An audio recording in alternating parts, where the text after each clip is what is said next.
Part-Time Hitter is brought to you by Friendly Forces, a 501c3 nonprofit committed to helping reserve component members seamlessly integrate their military service with rewarding civilian careers. We connect them with employers who value their unique skills and critical role in national security and advise organizations how to become more reservist-friendly. Check them out at www.friendlyforces.org. Friendly Forces is also brought to you by the Fratty Guard, a lifestyle brand for part-time hitters. Check them out at www.thefrattyguard.com and on Instagram at @thefrattyguard.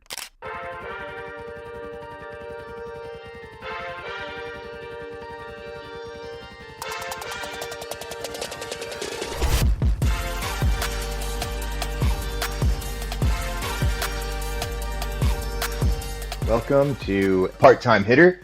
I'm your host, Eric Evans, and today I'm here with Sam Rybeck. Sam currently serves as the Senior Relationship Manager for Clear Ridge Defense based in Baltimore, Maryland. Sam began his career in the United States Army as a Signal Intelligence Analyst supporting the National Security Agency at Fort George Meade. After his transition from active duty in 2021, Sam supported the United States Cyber Command J33 Current Operations Cell. He now drives recruiting, outreach, and engagement full-time for Clear Ridge Defense. Sam currently serves in the Maryland National Guard as a SIGINT analyst where he holds the rank of sergeant. He enjoys helping service members transition to civilian life, traveling and attending shows and concerts in Baltimore. Sam, thank you for joining us today. We finally have an actual pipe hitter on the show, so we appreciate your time and joining us today. That's right. Yeah, it's an honor to be here. So my first question for you, as somebody who was never in the intelligence space, although I did want to be MI, I think initially when I joined, it didn't work out for whatever reason.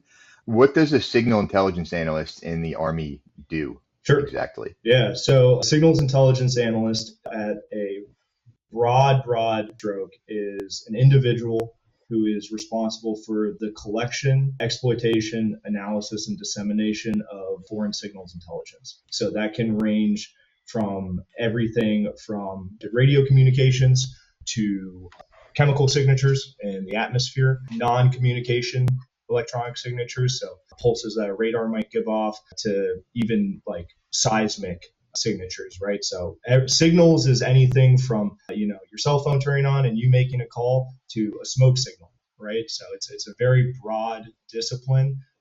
No SIGINTer is going to be a master of all. Yeah, that's from a pretty broad perspective. SIGINT. What's the MOS code for 35 November. 35 November. So you enlisted directly as a 35 November? Yes. So I walked into the recruiter, and my goal was to get the shortest contract with the biggest bonus. And I asked my recruiter what that would look like, and I took my ASVAB, and I did okay. He said, "Man, they're 35 November, SIGINT analyst." And I was like, "Okay, what do those guys do?" And I remember the recruiter was a supply guy, and he said, "You won't pour the water, you'll just hold the towel." And I said, "Okay, fair enough." And never did any of that. What does that mean? Oh, I get it. Yeah. I think that's a waterboarding reference. Yeah. So I was like, Jesus Christ, that's not exactly, he picked me up. And he said, yeah, you want to jump out of airplanes and shoot people in the face? And I was like, wasn't planning on it, but I'm open to options. But yeah, and that was not a preview of what was to come whatsoever. So you're not alone in having no idea what SIGINT is. So you in sort of having a very basic general idea, if that, of the particular MOS did.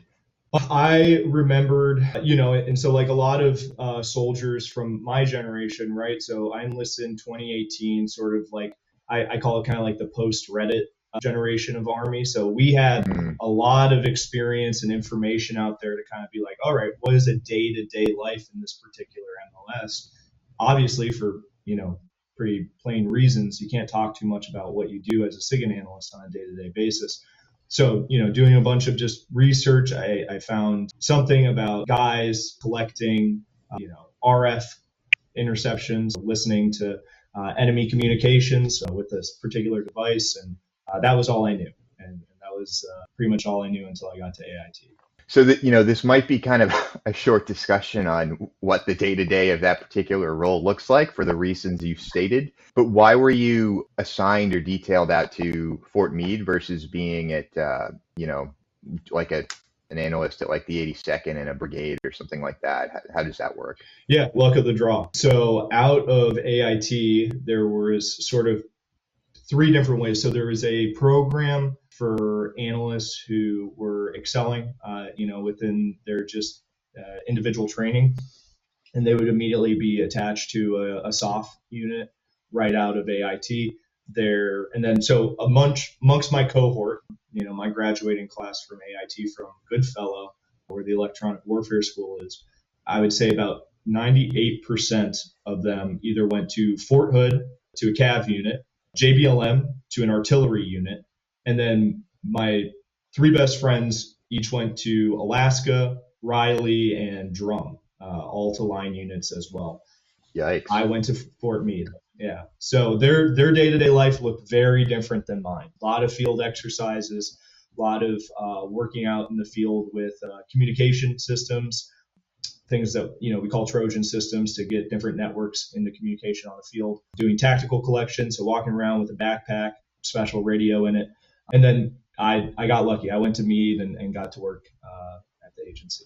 Yeah, so I mean, your experience seems like it was totally different from theirs. I would say in a good way. You were basically embedded within, the IC as a, kind of a more of a government analyst versus a dude setting up the talk in the field with some unit and trying to like intercept, the op stuff, at JRTC or something like that. So I would say you got pretty lucky. Were you there basically your entire? Yeah. So I showed up January of 2019, and part of that for me, right? So I spent about 7 months in a R&I platoon and a reception and integration platoon, waiting for access. So until you get access there, you're stuck doing nothing. So did a lot of correspondence courses and hit the gym a lot and hung out with my crusty old platoon sergeant. Dip Copenhagen in an office for about 6 hours a day. Yeah, that sounds about right. So were you primarily reporting to like a military chain of command, or was it, civilians in the mix too? Yeah. And so that's kind of like an existential issue for particularly soldiers within agency spaces, is like, who do we belong to? So you are accountable to both. And so that can kind of create a crisis, because when there's necessary 350-1 training that you have to get done, or sergeant's times training that the company is saying it is more important for you to go conduct land nav for the fourth time this year on Fort Meade, Right. out on a range. It's going to pull you out of those office spaces where you're working a real world mission. So there can sometimes kind of create a little bit of a conflict there. But once I got access into the agency, I began supporting a unit called the Army Technical Control and Analysis Element, which is sort of a bridge between the Army and the NSA when it comes to SIGINT. And I worked on a support military operations team there focused on a particular area of the world. So, at what point you said you basically, sounds like you knew you weren't making active duty a career like from the get-go. Big Army lifestyle that just wasn't a huge fan of. That's a great question. I don't think I had a very defined plan. The Army was like the longest period of continuous employment I had in my life leading up to it. So, Right. I just didn't really have that kind of foresight. But after working in the ATK, I made some connections, and I ended up down in a more specialized shop underneath Navy Cyber 10th Fleet. So definitely individual identity crisis. I'm like a soldier from the Army on loan to the agency, embedded into Cyber Command, but controlled by the Navy. So I didn't even know who the fuck I was. But and that was awesome. I got to do really, really fun stuff there. Was a really important mission. Got to work with really, really intelligent people, and so that was cool. It was just like this is what I thought would be happening here, right? Like this is showed up to do. And so I thought, all right, once I get out of these spaces, how can I come back in? And yeah, that was kind of my perspective as I approached ETS off active. So that's my question. What made you not extend or re-enlist? Oh man, I talked to them, and talked to them being my retention, and I said, if you look at like a 35 November's Army career tracker, what we're supposed to hit in order to become competitive for promotion. Like when I was at BLC, I was looking at like my 88 mics ACT. It was like, yeah, get your CDL, like do some like hazmat training or whatever. Mine is like, be a Green Beret, go to Ranger Bat, go to a special missions unit. And, those were exciting things to me because I got exposed to kind of units that were supporting those really important soft missions. So that kind of became a goal. And the entry into that, as most Army folks know, is airborne. So I talked to retention about getting airborne, and they said, sure, we'll give you $2,000, bonus and airborne, but you won't get picked where you go. That's it? $2,000? I would have thought they'd be throwing money at guys like you to keep you in. You would think, but just luck of the draw. And and so then I started transitioning out, and I was like, all right, that's not enough to make me stay in, especially when this kind of national capital region is the mecca for what we do. If Right. you are an intelligence professional, being here is the right place. So moving away from here really didn't make sense. And I was living in Baltimore, and I loved Baltimore. Like I got a community here. There was stuff going on that, outside of the Army, I was really interested in pursuing and doing. So I was just like, all right, this is where I want to be out. So I'm going to start making moves towards that. So your transition and kind of what that looked like. I mean, this is a lot more relevant, obviously, to the guys that come off of active duty. Like me, I never really had to transition, right? I was never on active duty outside of like deployments and stuff. But how far in advance of your ETS did you start prepping for that? And did you have a plan, or did you know what you were doing at all? Did you know you were going to join the Guard or Reserve? How did that come about?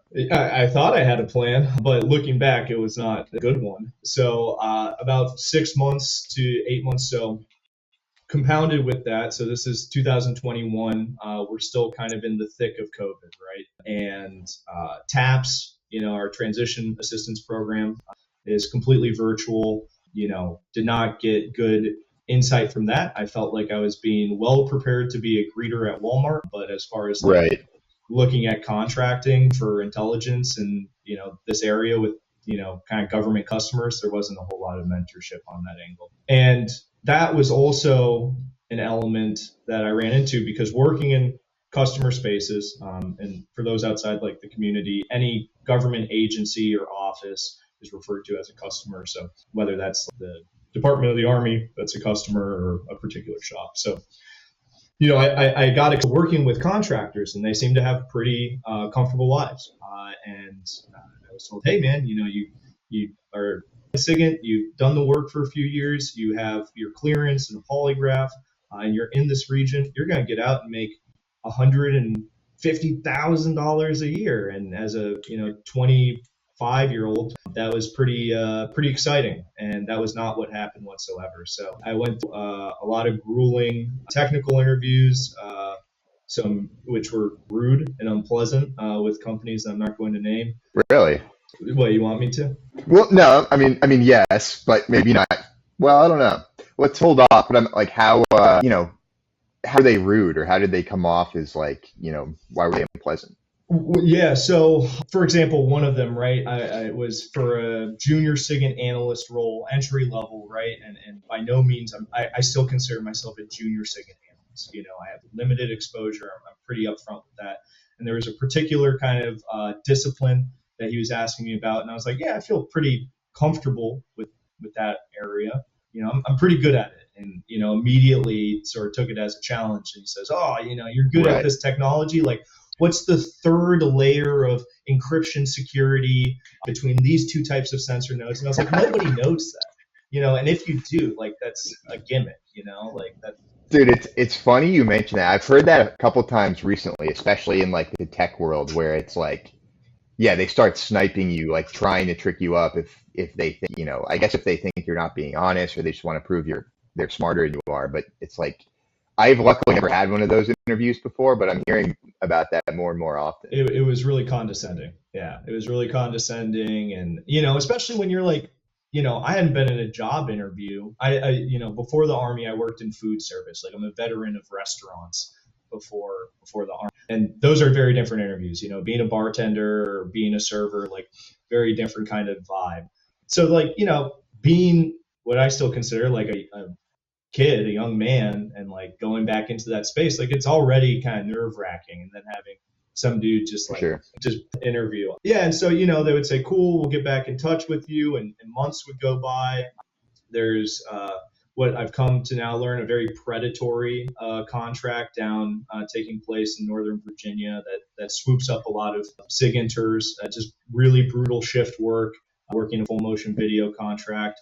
And I managed to get an offer from them. And what I learned as I got closer and closer in my ETS date was that just because I had that offer didn't mean I had a start date. And when I would ping them, I would, or anyone else I had talked to, they would say, hurry up and wait. We don't have any news for you. I can't do anything to get news for you, or just like, don't call this number again. Like, stop bothering me. Wow. Yeah. Yeah, really, really poor experience. And I was in Italy at the time, just on vacation. I figured, I had some terminal leave to take. And I had this epiphany. I was like, I go back in 2 weeks and I won't have a paycheck and I have no idea what I'm going to do. And luckily, during that process, I had started broadening my scope. I was just like, all right, it's gone from I want to do SIGINT and this kind of SIGINT on this type of mission to I want to have a job and anything and maybe go to school, right? Because I started learning about ways in which I wasn't qualified for the things that I wanted to do. So I started looking at part-time work so I could pursue school, and I ran across Clear Ridge. They had an opening for a relationship manager, which was a very broad kind of nascent position. And I got to talk to the CEO, who was unlike any of those other conversations I had. Really engaging, kind, interested in my situation, and willing to kind of hear creative solutions for how I could be brought on board. And the rest is kind of history. That's awesome. I think it's really important too when it looks at someone like yourself as, they see the potential and we can invest in this person and develop them, as opposed to just looking for their unicorn that matches every little line item that they're looking for. It's like, let's hire a smart guy and then just develop them. Yeah. I think once, you get your foot in the door with the company, whether it's a, whatever role it is, once you're in, you can do well in that role, and then you can start to branch out, you network, and then it's much easier to move around internally. Now you've experienced to move around externally too. So yeah, kudos to your CEO for doing, that's awesome. I wish there was that. So you were out of the Army, did you actually start with Clear Ridge?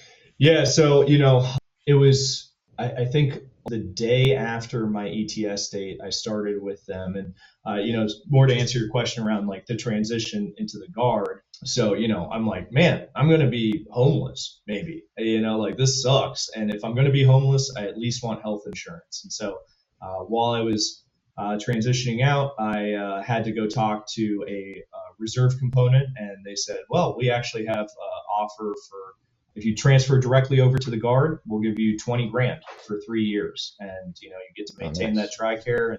And so that was kind of a no-brainer for me. And started very after ETS with them, and that position has really kind of expanded. I think it had kind of different intentions at first, a lot of more things that you're really adept at, that kind of social media management, having a persona online. And what I quickly found out was sort of my particular niche is talking to people, particularly people who were just in the same position I was, transitioning Right. off of active duty or some military background. Sounds like you pretty much joined the National Guard. Yeah, so you were saying you really didn't have a gap in your service from active duty to the National Guard.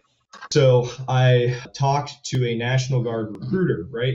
And all I know about joining the Army, right, is walking into a recruiter's office. And so I walk into a National Guard recruiters and they say, transferring off of active duty for sure.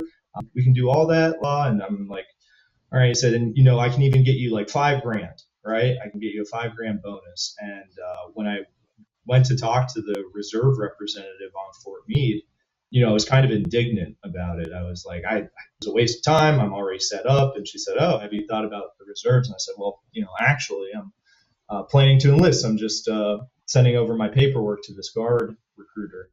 And she said, well, you have to go through us. And it turns out that, what this guy was going to do was have me have a 1-day break in service, and then I would re-enlist, but I wouldn't be qualified for that direct transfer bonus. So I would have lost out on like $15,000.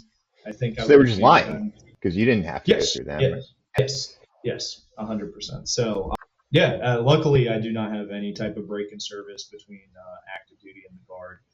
Definitely highly recommend the reserves to most people I'm talking to who are just deciding to get out, on kind of an existential level. Like I said, the Army was the longest period of employment I had ever had. I really found like my grounding there as a person, kind of pulled my head out of my ass, so to speak, grew up a lot, and it became a big part of my identity.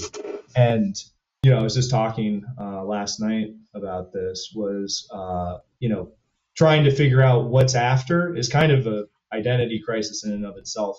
And so one way to kind of at least push that problem off into the future, or titrate down from that full-time active duty kind of mindset, is through the guard. And this has been a good experience, man. I definitely was a little more institutionalized. Sure. I showed up, standing at parade rest, waiting for my UA, and they're like, dude, we don't do that here. Like, don't be weird. Dude, it's funny you say that.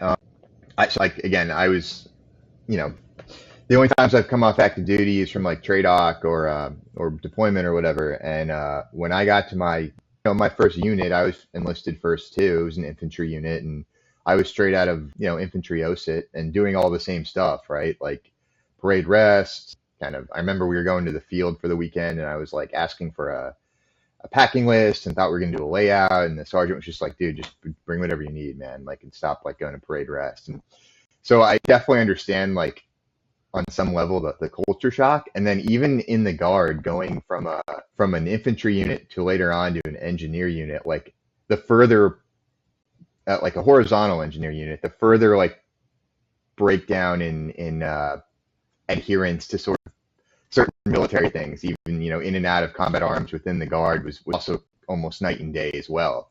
So I've seen firsthand with myself, and then also with people who join my unit now, that culture shock for people coming straight off of active duty and wanting to enforce some of those things that we don't really have the time or the patience for in the reserve component. Yeah, no, and I think like some of the characters, within like fratty guard universe stuff, it's so accurate too, because like just yesterday at drill, a dude comes up to me, he's like, hey man, like like a specialist, right? He's like, hey man, is your name Sam? And like, all of a sudden I'm just like, I want to be like, yeah, fucking Sergeant Sam. Like, it's like, but it's a guy that I talked to. We had an interview. He works in the space. Like, we had an interview before, and so he was just like, yeah, awesome, had a great time talking with you. And so, the elements there in the politics and the kind of social mores have to be a lot different than they are, on active duty. Sure. What's your guard experience like so you're still a signal analyst in the guard? As of this past Monday, I am a part of the newest integrated electronic warfare battalion in the Army, and the first in the entire National Guard. Cool. That sounds really significant. I couldn't tell you much more than that. It's the addition of a couple more MOSs. So it's kind of a general military intelligence. So we have pretty much all the 35 series, or at least we did as a military intelligence battalion. As an electronic warfare battalion, we've sort of, I believe we're offloading some of our HUMINTers, human intelligence collection guys, our counterintelligence, our 35 Limas, but it's also bringing on the addition of, I think it's 17 alphas, electronic warfare, cyber officers. So those are the 17 Charlies, Okay. but it's the other 17 Series 1. But yeah, so we're structured all together, just a whole bunch of us, all 35 series, hanging out, having a good time, playing Dungeons and Dragons and solving. Sounds about right. Yeah, that's Yeah. how I picture a intel unit, especially anything in signals or computers. So that checks out. Are you able to? Are most of the people in your unit, maybe not most, but a lot of them, sort of in similar lines of work within the community on the civilian side as well? Very, yeah. I would say the vast majority are somehow involved in the community. Not as many analysts per se, and not a whole lot directly mapping to like our MOS, but lots of them, because part of your MOS qualification is that clearance, get involved in cleared customer spaces. Dude, I've told that to a lot of people. Even if you don't have any real particular training coming out of the Army or joining the Army and getting a clearance, just that alone opens up, you know, so many opportunities just because you're competing now against a smaller pool of people, and the government contractors, they're always going to need cleared personnel.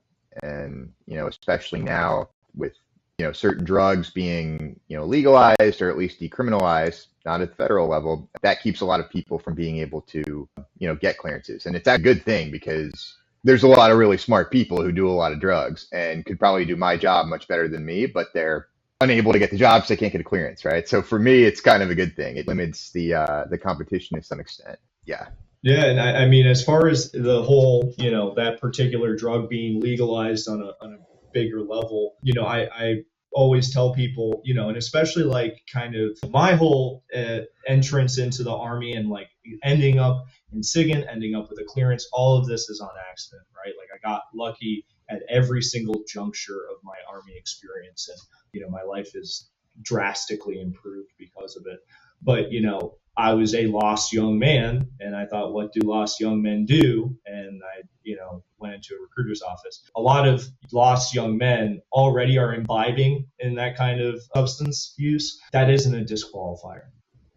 Like I always tell guys who are just kind of like, man, I don't know what to do yet. Like just that, what you said, like, hey man, like if you go into the guard and go intel, go get something with the clearance that teaches you a job set, like your life is going to improve, without your permission.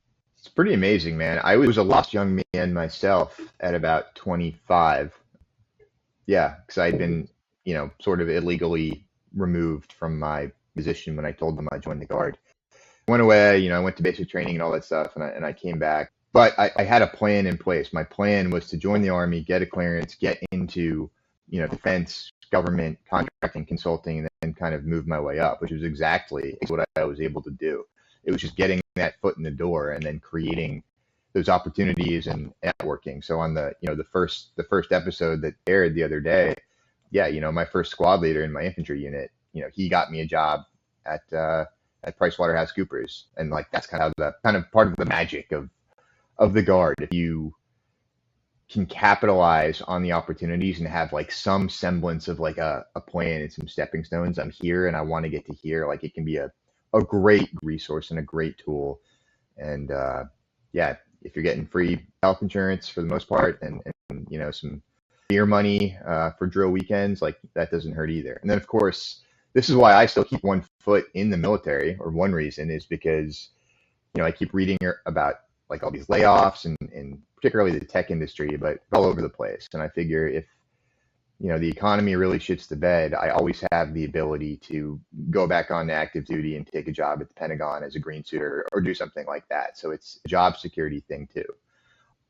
Yeah. Is there a risk that you or I could be, first wave into like Taiwan or Ukraine? Yeah, I suppose, but that keeps it spicy. So it's part of the fun. How have you found that? How have you been able to balance your National Guard military commitment with your civilian stuff you have going on? Has that been a challenge? Yeah, sorry if I'm cutting you off, a little bit of a delay. No, it hasn't been a challenge, and for two reasons. One, I am very lucky on both ends. So my unit is very predictable. You go online to particular forums and look at kind of some National Guard soldiers and what their experience is like, it sounds abysmal. Like 5-day drills every month, AT every year is a JRTC, NTC rotation. that hasn't been my experience. Every year, like we'll have, maybe an extended 3 or 4 day drill, once a quarter. But for the most part, it's Meade 8s, 2-day drills, and then a 2-week AT. They've been great about like, hey, if I am on I took a 2-week TDY earlier last year, or last fiscal year. So got to go to an E-Link course, learn about radars and stuff like that, non-communication emitters, and that took place for my AT. The unit has been great about that and not just working us to death, which I don't have insight into other units. Maybe you can expand on that a little bit more. And then on the company side, right? So my work, like almost 85%, maybe 90% of this company is prior service, current reservist. Our primary customers are all Department of Defense. Like the reason almost all of us are doing what we do is because we really like supporting defense customers. And the best part about supporting defense customers is working with guys in uniform or women in uniform. It's just fun. Like it's a kind of magic environment. It feels different, like that plays into why that identity is hard to let go of. But, whenever I say, hey, I got something coming up, even if it's super, last minute kind of ad hoc volunteer thing, they're just like, awesome, man. Like, go do great things. No, I mean, that's huge, having, a very consistent, predictable unit that doesn't have a super high tempo, because I've been in units like that before, and I've seen kind of people talk about it, and it ends up being like both your employer is kind of upset at you because you keep having to leave, but then like the unit also kind of guilts you and makes you feel like, well, you have to be here. You need to be here. Like, why are you complaining? I don't care about your job or your family. Like, you signed up for this sort of thing. So you end up kind of getting it from both sides. And it makes a difference. And I think, that's why people end up either leaving the Guard or the Reserve, or, potentially leaving whatever company that they were working for at the time, because it was just creating too much of a friction point between them and their employer. I think you said most people at your company are former, current, veteran military types. Yeah, almost all of us. It's kind of funny. I think our C-suite is comprised of 3 individuals, and 2 of them are our CEO and our COO. Neither of them served, but I struggle to think of almost anyone else in the company, and that's trajectory has continued with me because that is the population that I target. Not for it's an easier personality to relate to, in my opinion, right? When we're talking about like benefits, I can relate health insurance to TRICARE. And I know that like getting out, and transitioning into the Guard, hey, like what happens when I have TRICARE and another health insurance? How does that work?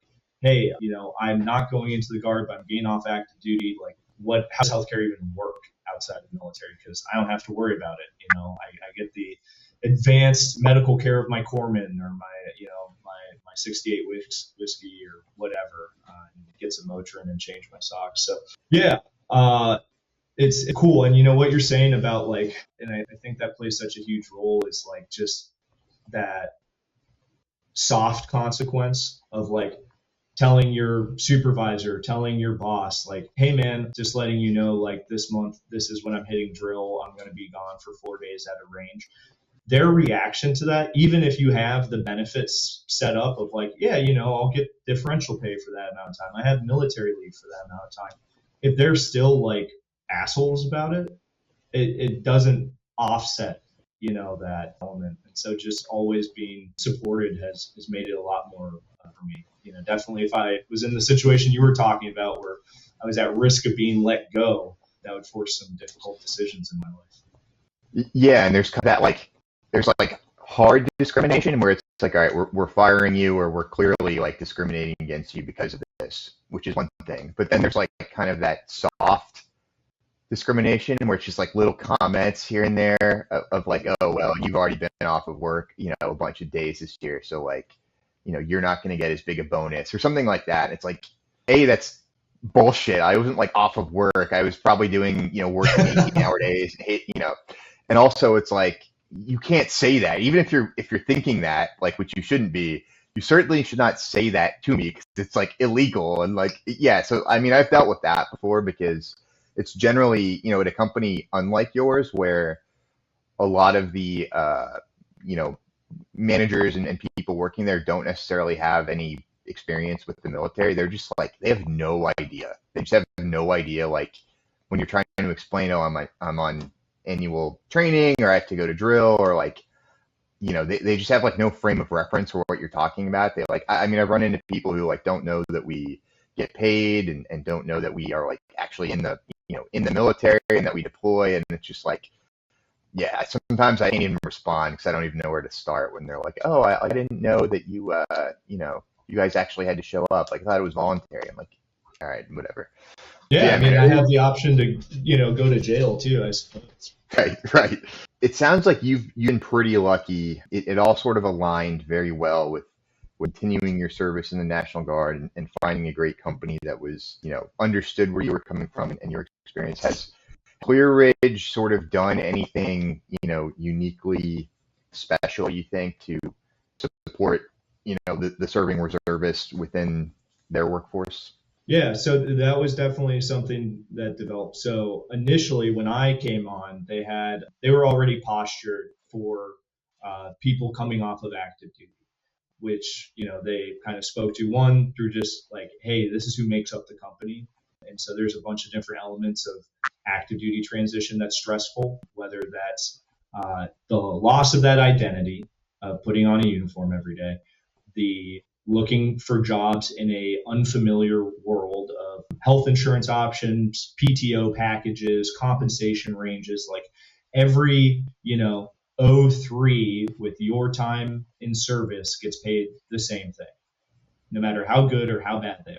Like, it doesn't matter. That is not the case in the civilian world, right? People get paid different things regardless of if they have the same qualifications. So understanding that. And so we're just acclimation to like working in a civilian workforce. Like it's the military culture and even a branch specific culture. And that can not always translate perfectly over into a civilian workforce. So having people who understood that and could help you kind of wrap your head around that was already present. We had a little like new uniform bonus. So you could $500 to switch out your OCPs to, get some khakis and a polo. And or I spent it all on sneakers. I used my ID.me. A6 was having a sale, so I got some super dope. You didn't spend it on a down payment for a Mustang? That's what you were supposed to do. On a down payment on a what? For a Mustang with an APR of 48%. No. I did that earlier on. Yeah. No, luckily that was not I'm not a car guy. I've avoided the dark triad of armying, which in my opinion is guns, cars, and strippers. Right. All three of those things, they just don't really have a lot of interest to me. So I've been safe from that. I have much more creative ways of getting myself into financial trouble. But to, address your kind of like question, which, like for transparency is kind of leading, because after seeing what you were doing with friendly forces, right, and my experience of having been like trying to recruit in the space as a reservist, I thought it was such a brilliant idea, right? And what can we do to better support reservists? So after talking with you a little bit and seeing what these kind of objective criteria you were rating other companies on, I brought that back to leadership and we started trying to figure out what we could do. So one thing that we were able to do was we always had a training allotment within contracting. Short nerdy departure here, but there's the god of where your career goes is something called a labor category that determines how much you get paid. Are you familiar with LCAT's labor category? Yeah. I mean, I've worked in the space for a decade or so. Yeah. So. But the listeners yeah, so it's the job description. It is what the government provides to every contractor as, hey, this is the qualifications that an individual has to meet. And so it's comprised of four things. I'm sure if there's a contracting officer who listens to this, they'll say I'm being an idiot, but this Barney style understanding has worked for me. Years of experience, education, clearance, and certifications. More and more now are important from the government's perspective, especially in the cyber realm. So having things, industry certs like CompTIA certs, SANS certs, and particular military schools will work as well. So if you're a 17 Charlie and you went to JCAC, the Joint Cyber Analysis course. I think that's what it stands for. That will count for something. So we were able to expand this benefit that we had. That was $5,000 that we put away every year for you to use on anything that develops you professionally or technically. Boot camps, courses, classes, certifications, industry conventions. So within our space, DEF CON and Black Hat are really big deals. We always have a bunch of folks going down to Vegas each year and having way too much fun. And so we expanded that to apply to reservists. So if you are conducting relevant military trainings, for example, if I were to reclass MOS-T to a 17 Charlie and go to JCAC, I could utilize that $5,000 to cover the difference in salary between my military pay and what my salary is at Clear Ridge, which is unique because I'm sure there's. Go ahead.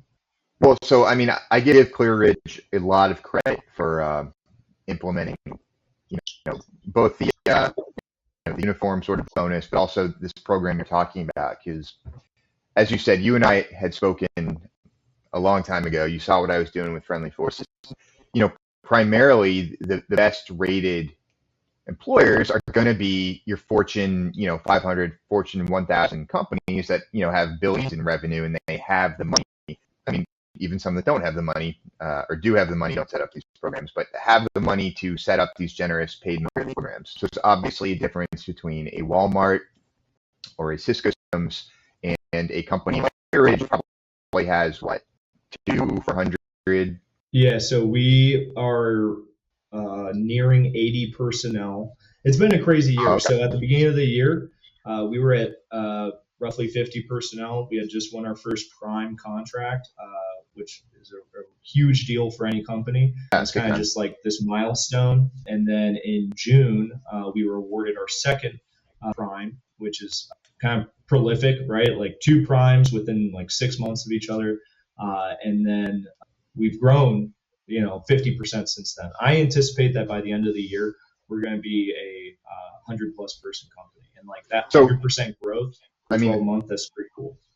Yeah, I mean, it sounds like that, those dominoes are starting to fall. You're winning more prime contracts. That allows you to scale, the need to hire more people, but it's all the more impressive with even fewer people, a small company like that to implement, a program to the best of their ability to try and really embrace, people like you who can end up being really, force playing employees. And there's, as I said, much bigger companies that don't even do stuff like that.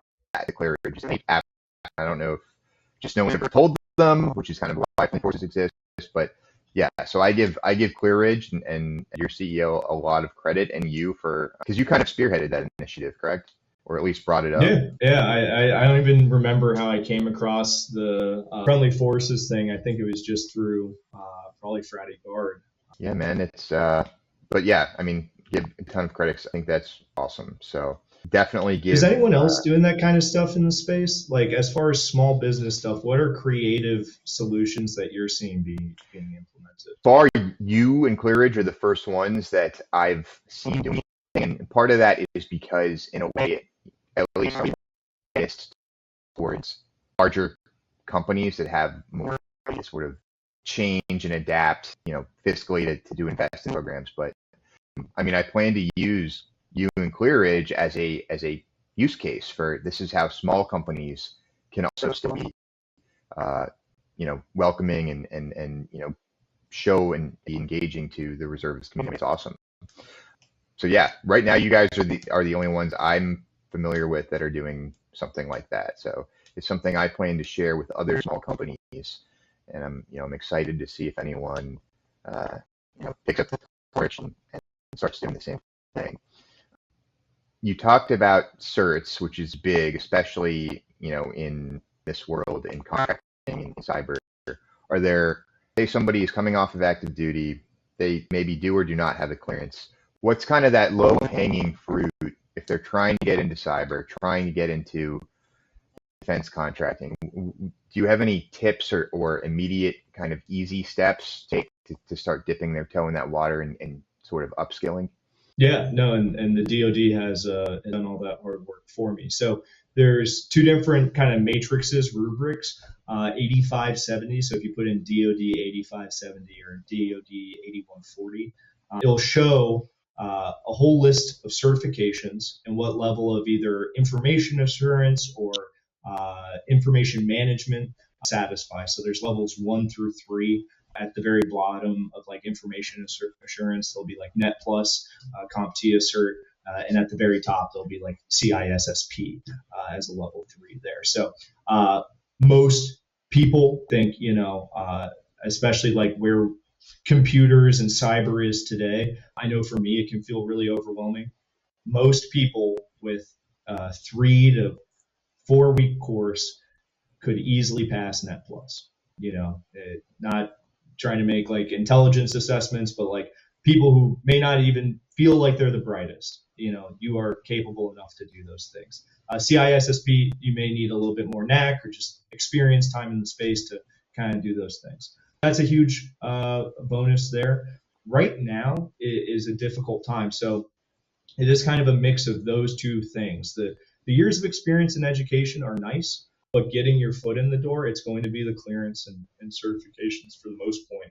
The clearance element is where things get tricky, and there's kind of 3 different ways that you can go about getting one. You can do it my way, which is I went into the military, I stayed in the Guard. The Guard keeps my clearance open, which is another huge benefit that I kind of sell to active guys getting out is like, if you're 2 years, you're out of customer spaces, that's it. If tomorrow, knock on wood, but if, I decided to do something different and be a mechanic for 2 years and stay a SIGINT in the Guard, I can still go right back into customer spaces. My clearance is good to go. The second way you can go about attaining one is direct application with a government agency. So if you're interested in being an analyst, talking to one of those 3-letter agencies, they'll put you through that process if you qualify. It's a slow process. We're talking multiple years to onboard. Again, talking to people like who are like, hey, I want to do this, and I love having those conversations. I'm like, okay, well, yesterday you should have applied to these roles. So like as soon as we hang up the phone, start sending your resume out through USA Jobs and anything that can give you that clearance, and it's kind of a stepping stone up. And then the third way is company sponsorship.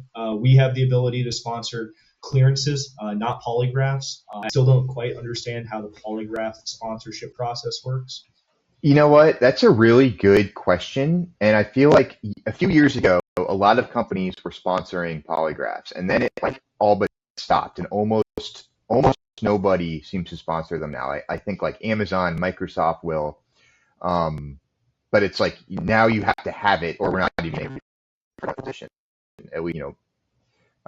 At least for full scopes, and maybe even CIs too. But yeah, something I feel like changed around 20, I don't know when, but it didn't used to be the case. So I need to have like a true security clearance process expert on some point and just pepper them with these questions. Maybe you have one at ClearX that can come on, but so like that process, it's called a CCA, a conditional clearance access or conditional clearance agreement, which is where a company, sponsors you, right? And I'm familiar with it for the full scope roles, which is in there.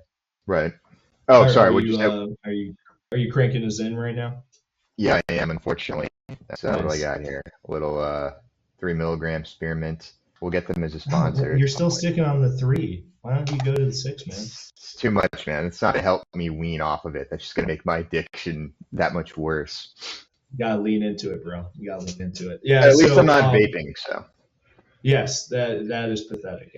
I smoked cigarettes for like 10 years, but I judge people for vaping. Good. That's way cooler. That's way cooler. Yeah, that's what I'm saying. Clint Eastwood never hit a vape.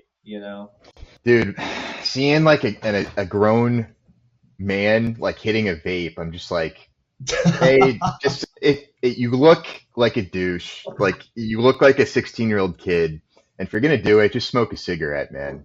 You shouldn't do that either, but if you must, like, just smoke a cigarette. Anyway. But back to your point, I know exactly what happened as far as our inability to provide those now, which is kind of 3 things. The first one is like what we call rumor intelligence. So this is something I heard secondhand. Hopefully someone can verify this for me. General Nakasone, Dernza, former Dernza rather, had a plan to put more GS civilians into the spaces. Usually it was divided by a third contractors, a third government civilians, a third uniform. And he wanted more blue badgers, more of those GS positions. And part of that was halting some of those contractors coming in and getting that full scope. The second component of that is COVID. COVID made administering those polygraphs very difficult. And so there was a huge backlog that accrued. And then that issue was compounded by the third element, which is a lack of polygraphers. Like the people to actually administer that test, I think there's just a limited amount. Personally, I have issues with the polygraph. Just every major insider threat we've ever had, every security incident we've had, it's been by someone who's passed a full scope polygraph. So I would tend to agree. Utility. I would tend to agree, although I do know there have been spies that they've caught because they failed their renewal polygraph. So like, I think there can be something to it, but yeah, obviously it's not bulletproof. But sure. I don't understand that world whatsoever. But so for the listeners, the higher your clearance, the more niche and better paying generally opportunities open up. So the fewer people that come with your clearance, and then you tack on a particular polygraph on top of that, you can almost start to an extent write your own paycheck. I don't have a full scope, and I've been denied from a million positions because of that, well-paying positions. And like I said, a lot of companies aren't sponsoring them. So at some point they'll catch back up and start doing that stuff again. But for now, it doesn't seem to be the case. But let's talk specifically about positions that has open that we might have highly qualified people in the audience listening about.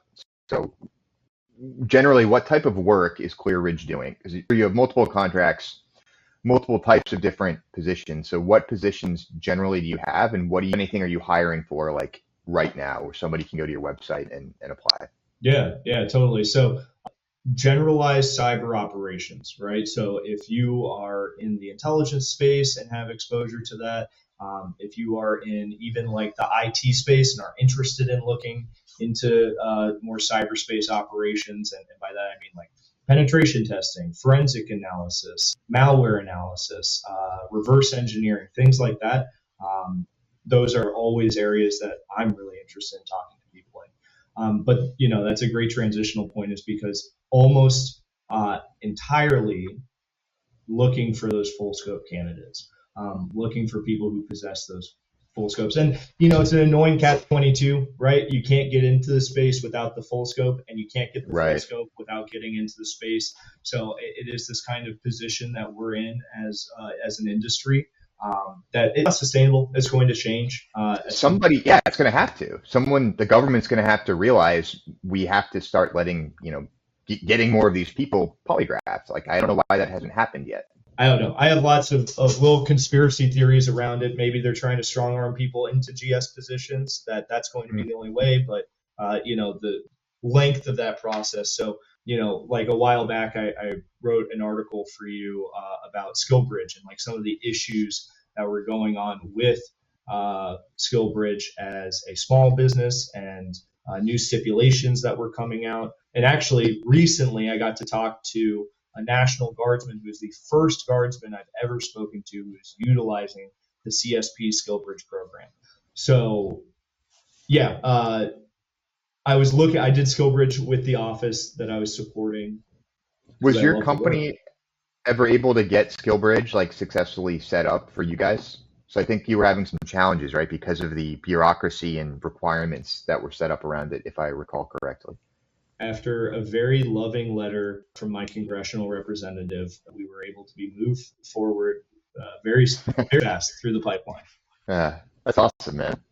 I just heard the other day, apparently there is some kind of, it's brand new, some kind of reserve SkillBridge thing that is coming or was just released. And whoever mentioned it to me, I said, I hadn't heard about that. And I'm pretty active in this particular niche. So I need to do more research on that, but that'd be, traditionally, coverage is like you're still on active duty. Active duty military is paying for it. Trying to get like your reserve unit to pay for you to go take like a 3 month internship could be a pretty tough sell. I may say somewhat impossible unless you're very buddy with somebody who controls the money. So yeah, man, that could be a game changer. But I cut you off. But it's good to know that you guys got that SkillBridge program set up and that it's working. I heard that I think they're instituting new requirements now where they're going to be a lot harder, like on enforcing the fact that if you're going to utilize SkillBridge as an employer, you have to like have a position open for that person at the end of that internship versus just getting 3 months of paid labor and then saying, oh, you know what? Actually, we don't really have anything right now. Sorry.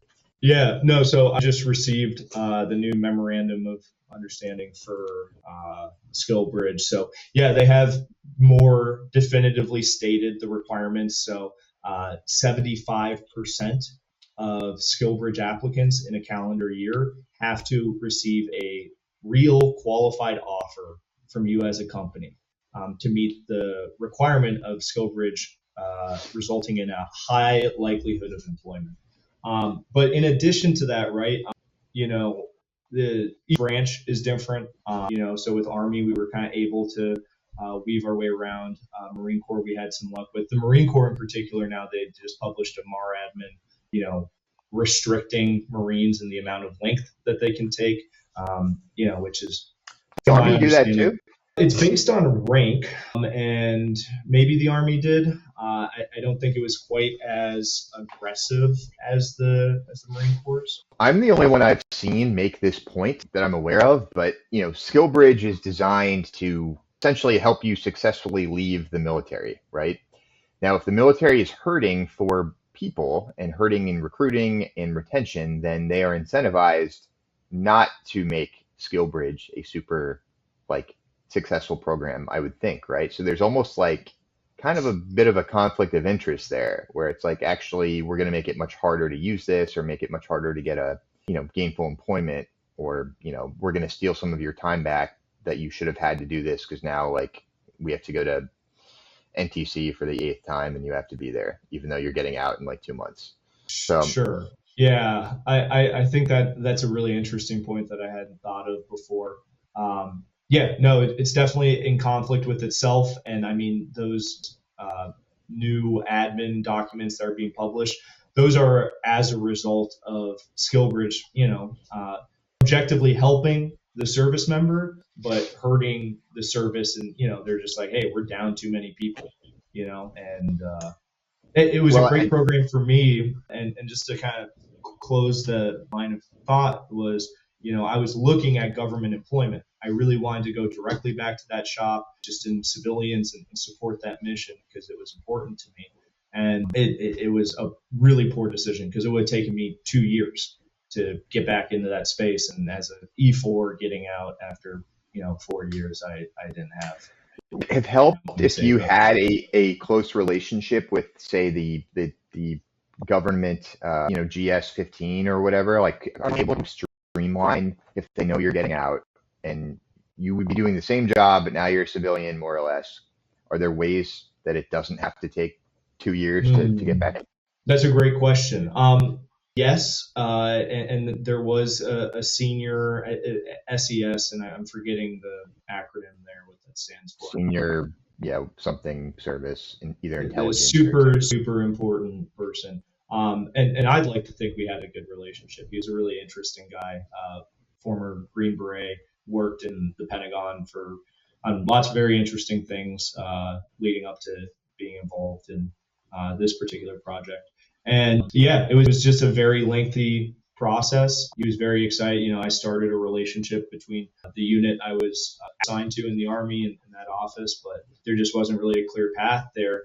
And so I started talking to the company, and this is a common thing, right? This may be more active duty centric than, National Guard topical. But, I was working next to these analysts doing similar things, helping the mission, improving, the team. And I talked to the company and they said, that's awesome. We can't place you in the same role you're currently doing because you don't meet these requirements outside of the military. Which doesn't make a lot of sense, right? Literally the exact same job, but now you don't qualify for it, even though you were already doing it in a uniform. Sure. Yeah. So a big issue, but yeah, so we're looking for what we can do to help people is, if you have a clearance, if you're in the kind of cyber space operations field, if you are in the intelligence field, I'm like the principal talent acquisition person. I hate like the word recruiter just because I had so many bad experiences with recruiters. Sure. Yeah. I'm just traumatized by it, so I never call myself one. But yeah, I'm interested in talking to any of those people. Can they reach out to you directly? If can I send you a LinkedIn connection and butter you up over some beers? Yeah, absolutely. Especially, absolutely. I'm very partial to Hideaway Wings in Odenton, Maryland. So if you want, the Hideaway is an awesome spot. I've introduced a couple people to that little restaurant. But well, Sam, thank you so much for joining us here today and sharing your story and your insights. Before we leave, I'll posit this question to you. So, if you had to give one piece of advice for anyone listening out there who maybe is feeling, they're not sure what to do, where their career is going, they're either in the Guard or Reserve, underemployed, unemployed, or about to get out of, off of active duty, what's your one piece of advice for them? And I know that's a tough question to answer, but what would you tell them? Yeah, so you're our greatest advocates, and historically, not to get too deep here, but like members' greatest advocates have always been and will likely always be other service members, and especially laterally, not necessarily above or beneath, but like peers of yours. So, for example, at my unit, like if people have openings or there is a new Joe who's like, hey, I'm just out of college. I just went to AIT. I'm MOSQ. I got my clearance. Like, how can I get into the space? We're all there for them, right? Like, and we can leverage a lot of resources to get eyes on your resume to help develop you. And like you said, right? Like if the economy goes into the shitter and you hop on orders, that isn't you becoming stagnant. That's you developing yourself for, a role on the outside in the commercial space or the contracting space. So, my words there would be that the future is very optimistic, and that as long as you leverage your network and your soldiers around you or your other service members or just friends in the community, if you're not part of the military and you're just in the contracting space and you either hate your company, you hate the content of the work you're doing, not how it should be. We should all be like, one, making a lot of money and having a bunch of fun. And that's not a pipe dream. We can definitely achieve that. We just have to put a little bit of legwork behind this. Of course, subscribe and listen to the Part-Time Hitter podcast, where we get to talk to people like you who've been there and done it and can articulate that roadmap for what right looks like. So, Sam, thank you again. For the listeners, if you're interested in learning more about Clear Ridge Defense and their open positions supporting government customers, check them out on LinkedIn or at their website at www.clridge.com. Sam, thank you one more time. Really appreciate you being here today. And for the listeners, stay part-timing. Thanks, Sam. Pleasure.